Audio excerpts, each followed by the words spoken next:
Ladies and gentlemen, this is the 35th day of war, a 9th year of the Russian-Ukrainian war. I am Andriy Shevchenko, and I welcome you on behalf of all the journalists who narrate our battle for freedom to the world. And I like to share the daily lives of people battling in this war, and I'd like to hear from the IT front. First, I'd like to give the floor to Stepan Veselovskiy, who runs the IT cluster of Lviv.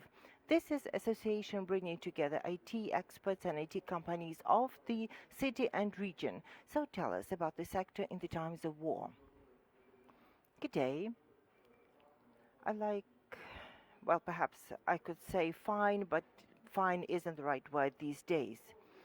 So let me start by giving you some information about ourselves and about me personal, and then you can follow with the questions. Do you hear interpretation? Is it working? Fine. So I can continue in Ukrainian. Great. So, Lviv IT cluster is organization bringing together 280 companies all over Ukraine. One of them will be represented a bit later today. Ihor Kostiv will also be representing the cluster. He is a member of the monitoring board of our organization. Before the war, we aim to promote education as we are a human capital sector. People are our key and fundamental asset. And after the war, we are still dealing with education, but it has taken a different vector. And we also have some additional goals and objectives that we are trying to meet. First, such objective being preparing the business, ensuring business continuity plans, which we did before the war, but now we are implementing the business continuity plans and helping the companies address the current challenges. In the industry, as of now, I'd say the majority of companies have relocated their personnel from the eastern, northern, and southern parts of the country, mostly westwards towards the western regions of Ukraine. Most companies are safe. Some have chosen to stay behind in their home cities and working from their home cities, and we are encouraging and assisting the people by all means. Overall, to give you some data, I say 98% of the companies that belong to the clusters have restored their performance at the level of 95%, which is a very good indicator. Even in the current conditions, the IT industry has stabilized. I believe that would be the right definition. We see some new contracts being drawn, some new developments, despite some challenges and risks, such as the safety of the people, which still remains high as we are still placed in Ukraine, and we intend to stay here against all the odds. Secondly, many clients of ours are concerned about our access to the internet. Will we have internet connection? Against these developments, as an IT cluster, we developed a solution jointly with the SpaceX company, and we provided the Starlinks for the IT company, so we have satellite internet.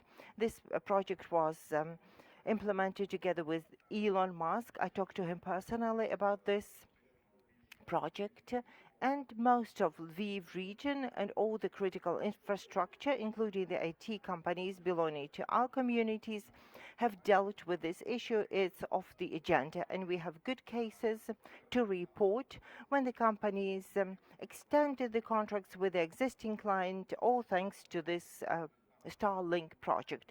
This came as a proof that we could eliminate the risk connected with the internet connection.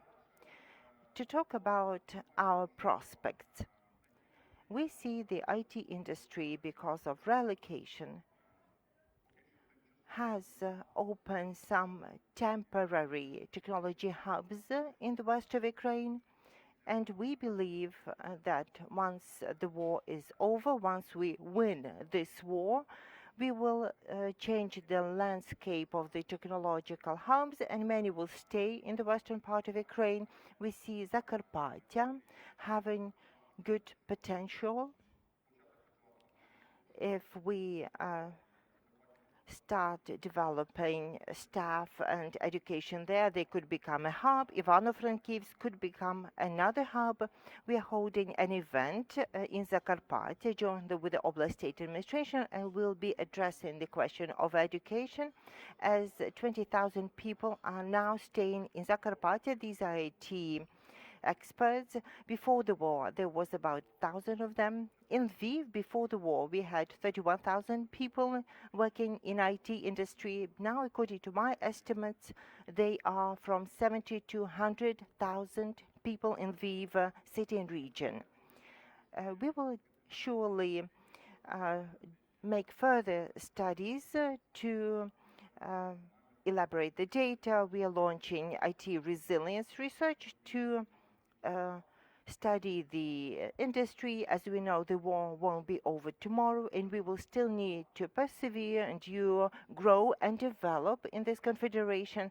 And finally, I'd like to say that the IT industry in Ukraine was one of the top 3 exports in Ukraine. It was metal production, agriculture, followed by the third sector being IT. Since metal production is now hampered, we are going to lose a leadership, and we're going to lose the revenues to the national budget from metal production. Next, considering that the sowing campaign will be limited and our ports are blocked by Russia, we won't be able to regain the same performance as we demonstrated last year, and we as IT can still contribute to the national experts. We have become number 1 expert in the country, and unfortunately number 1, we have no close followers. So our objective, the objective of the military administration in different regions, the central government, the president of Ukraine, all aim to make sure we can preserve the industry, but also have growth to show by the end of the year. Thank you. Now I'd like to give the floor to Ihor Kostiv, and while he's on the way, I would like to make a comment for the journalists, particularly for the foreign journalists, why this is such a pertinent and important topic for us. Obviously, this is an important contribution to the Ukrainian economy. This is the economy of the future, and it's important that it survives and is fit for growth. Ukrainian IT is an integral part of the global IT market, and the fact that the IT sector is performing and delivering on its commitment is very important, that the global IT community will mitigate its risks. And thirdly, this war waged by Russia against Ukraine is also called the first global cyber war, and the cybersecurity is on top of our considerations. And Ukrainian IT professionals and IT companies have made a great contribution to the cybersecurity of the country, waging an effective cyber war against Russia on its territory, and not only. Now I'd like to pass the floor to Ihor Kostiv, representing GlobalLogic. So please tell us what's up in your company. How has life changed for you after the 24th of February? Thank you. I'd like to start by thanking the journalists for coming to Ukraine, for covering the events unfolding in Ukraine. And on the one hand, you are saying, yes, we're a country needing support, and as IT industry, in principle, we are holding out firmly, and we are feeling very confident and determined. As a company before the war, we were distributed across Ukraine. We had offices in Kyiv, Lviv, and Kharkiv. Now most IT consultants working from the western part of the country. We have started relocating people. This is our greatest value in our industry in the very first days of war. On day 1, we relocated over 400 IT experts together with their families, children, parents, pets. They all brought what they felt they needed to bring with them. As a company, we fully supported them in the relocation and helped them with the logistics. We organized a hub in Lviv to receive the people, to uh, shelter the people. We had a hotline people could call round the clock. We met all the needs as fast as we could. So we did this quite effectively. Now the company has fully restored its operations. We've regained over 90% of our capacity and productivity. And very importantly, I'd like to say that our clients across the world have also shown steadfast support, and we are very grateful to our client for their support, for extending the contracts, for continuing to work with us. This is key for us as a company, and this is crucial for us as an IT sector in Ukraine, and it's important for the country overall. As Stepan was just saying a few minutes ago, the IT industry in Ukraine is the industry that preserved its share at the pre-war level and is continuing to deliver services, bring currency into the country, playing an important role to sustain the country. I'm not going to say that IT industry is old, but it's not new in Ukraine. As such, the IT industry was born with the when Ukraine regained its independence. We made our first foreign contracts in the beginning of independence of Ukraine, and since then IT industry has been growing in Ukraine year on year. We used to show 30% growth, and technically even this year, even though it appears to be a challenging one, we have potential to continue the upwards trajectory. So technically, as a very mobile industry which was capable to relocate quickly from the dangerous areas into the safer regions of the country, we can go on delivering the services, and we do continue performing and growing. Do we have any questions from the audience? Please let me know if you have a question. And now I would suggest Stepan went back to the podium, and I have a general question addressed to both panelists. Yesterday we heard the results of this study which were published. So yesterday there were results of the study of DILO, which specifically examined the challenges experienced by the IT market in Ukraine. So to give you some numbers, according to this study, 84% of Ukrainian IT experts are working full-time, which in my opinion is impressive considering the conditions they have to work in at times. This research has also shown that the absolute majority of Ukrainian IT experts had to face relocation or moving. About half the IT personnel had to move to a safer place in Ukraine. 14% of them had to leave to a different country. In Kharkiv, in IT cluster, 87% of people had to leave their hometown and have found a new place to work from. In Chernihiv, the number has reached 89%.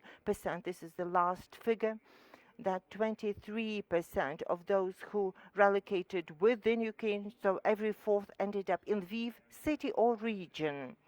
So how will this affect the IT market in Ukraine? Well, Stepan has touched this point. What changes can we anticipate? What new quality should we be looking forward to? This is what I mentioned in my presentation, that the landscape of technology hubs is bound to evolve. Most technology hubs before the war were placed in central and eastern Ukraine, being cities of Kyiv, Kharkiv, Dnipro, Odessa. Only Lviv, Ivano-Frankivsk, and Ternopil were seen in the western part of Ukraine, and they're definitely going to become more dominantly. Those who started developing their technology hubs before the war were receiving the internally displaced IT specialists, many relocated to Lviv, many moved to Ivano-Frankivsk, and many discovered Zakarpattia as a potential region for themselves. So I'm certain that new technological hubs are evolving. Well, now these are the places where people are staying temporarily, but these cities can definitely jump at the opportunity and build their economy around IT. I mean, Lviv and the westernmost cities of Ukraine.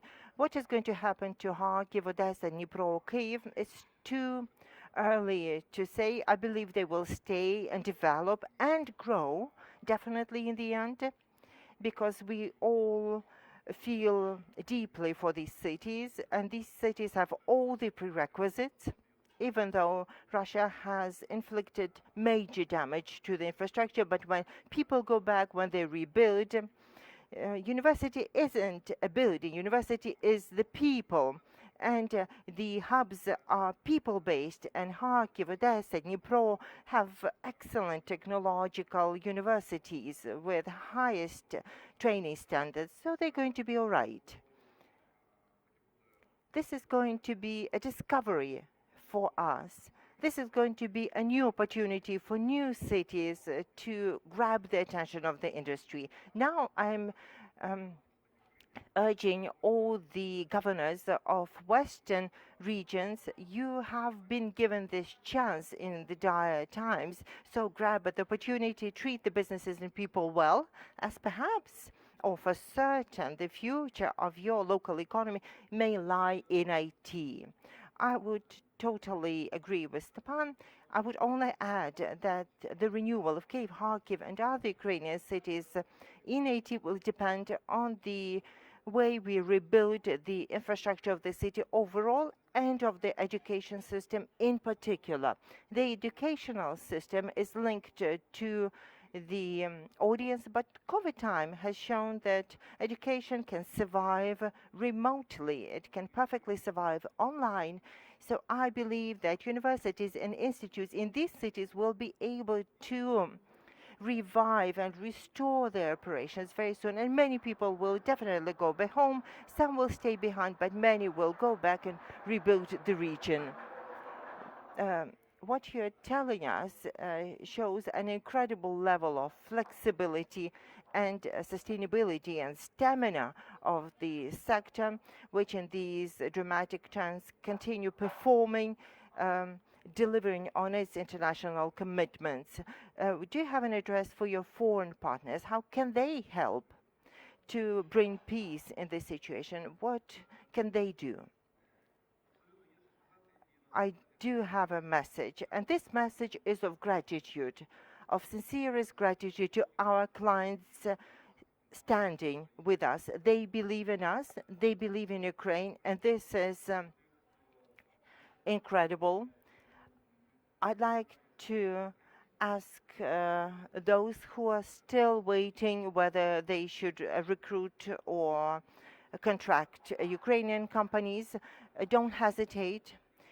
The international situation is that Russia and Belarus will be subjected to severe sanctions. There's also an IT market in those countries, and the companies now working with Russia and Belarus, directly or indirectly, even as they pay taxes, are funding the war of aggression.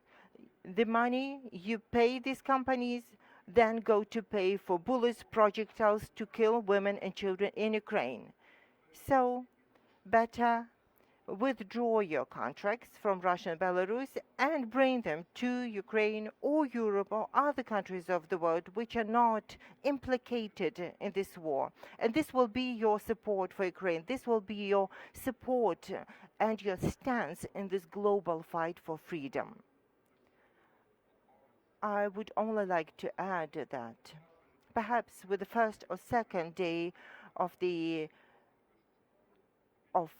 war, we came out with a public statement urging all the member countries of the cluster to reach out to their clients, urging them to cease cooperating with Russia.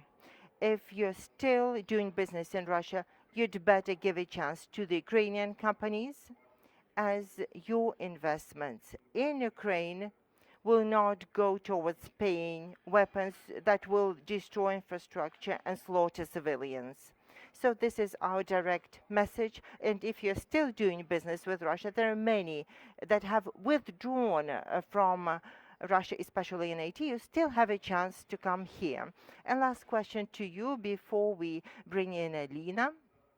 What can you say about the role of the Ukrainian IT community in the cyber war, and what contribution will you make to our victory? I know you know people and companies directly that are waging a cyber defense of Ukraine and launching cyber attacks on Russia. The problem is that this is not a topic worth discussing. This is something we shouldn't make public.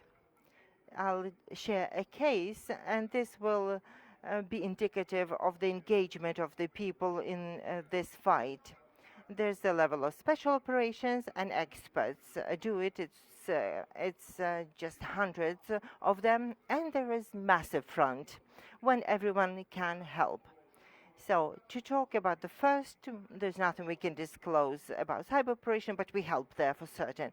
As for the second part, when everyone can help out, Lviv IT cluster has 2 bachelor programs for cybersecurity, and our students are having wonderful internships, learning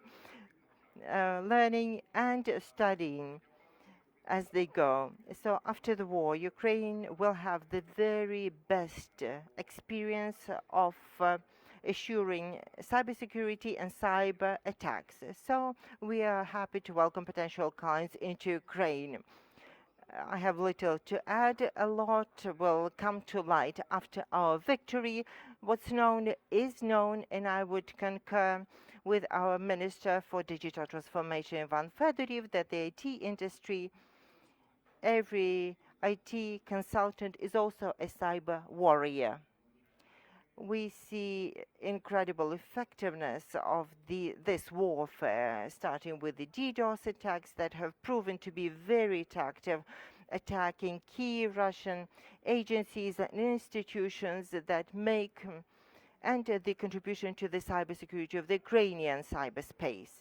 I'm very grateful to our guests, and now I would like to give the floor. We do have a question. Fantastic. I'd like to thank Stepan and Ihor for their insights that they've shared with us. I have this question. When we talk about the contribution of IT into the Ukrainian economy in our common victory, they usually talk of currency proceeds, which used to be 7 billion last year. The taxes paid in Ukraine, 300,000 experts.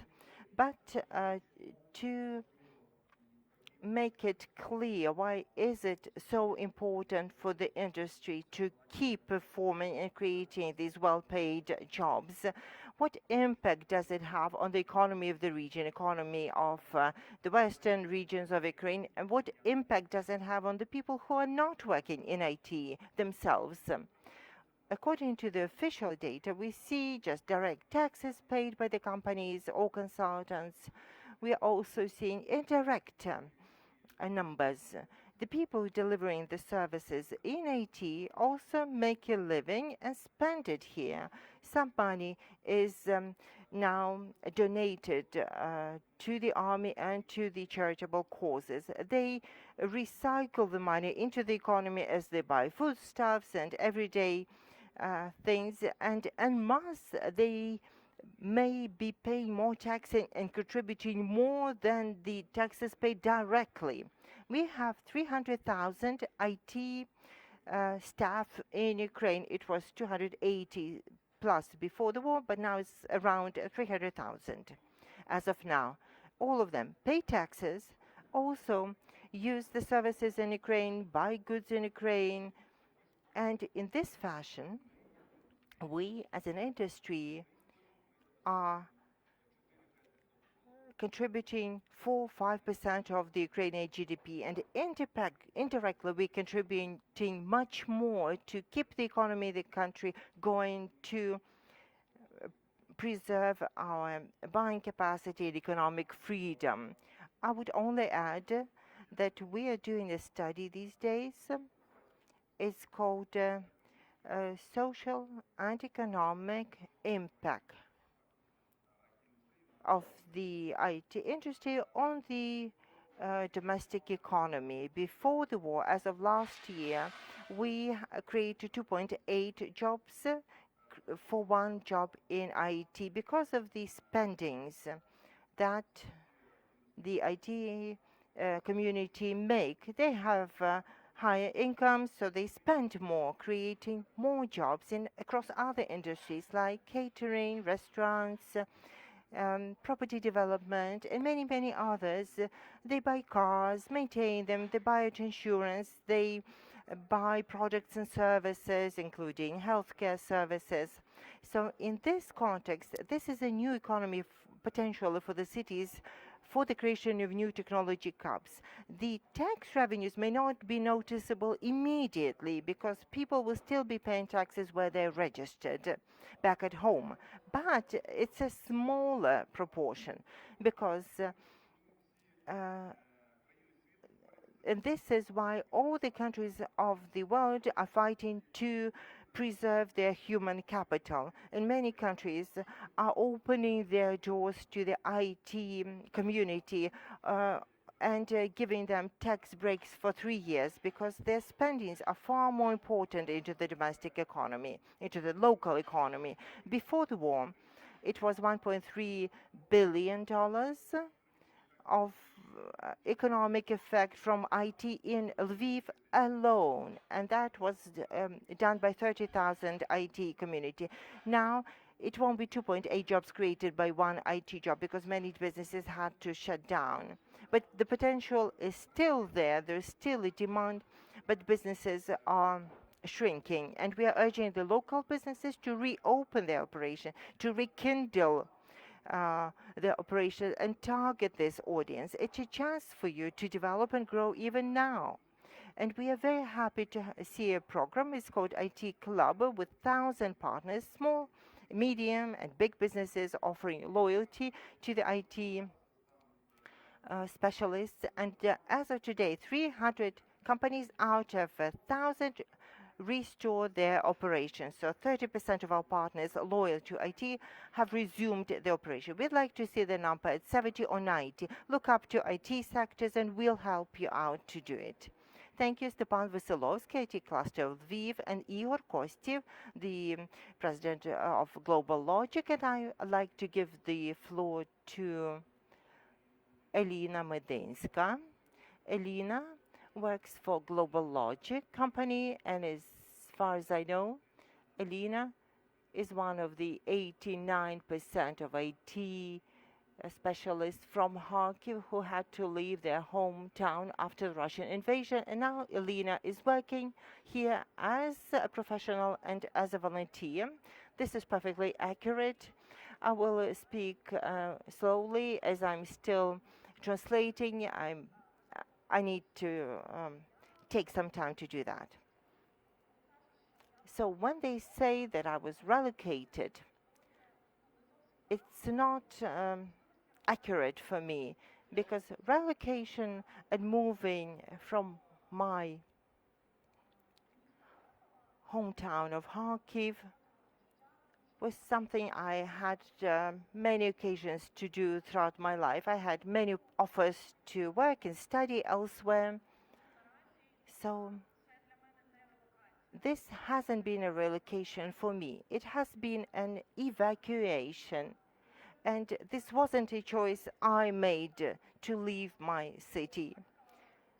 The events forced me to leave my home. The war broke out and I had to leave my home to be more effective and to help the country and to help my colleagues. What are you doing in Lviv? Currently, I'm helping as a volunteer. I'm a marketing expert, so my objective is to help build communications, and I have 2 roles. I'm the professional performing my tasks in the company, delivering services to my clients. That's one side of it. And the other side of me is a volunteer, and I help our volunteers from the company, and there are over 1,500 of them, and 7,000 engineers from our company are helping by all means, and not only through our channels. So 7,500 engineers are all helping their country. And in the first 2 weeks of war, we collected 5 million hryvnias through a fundraising effort to provide humanitarian relief, to support our army, to assist the territories, the people who are now in the areas of combat operations. And we'll continue doing this. And this week, the number will be much, much higher. I'm planning to go back to Kharkiv. I'm so eager to go back to Kharkiv. It's a very sensitive issue for me. When asked, how are you? I'm grateful that many of my friends and colleagues daily ask me how I'm doing, how I am. I always tell them that my body is in Lviv, my hands are in Lviv, my head is here, I'm working, and this is very good way to help me cope with the horror of my town. But my soul and my heart is in Kharkiv, and I'm so keen to go back home and be effective there.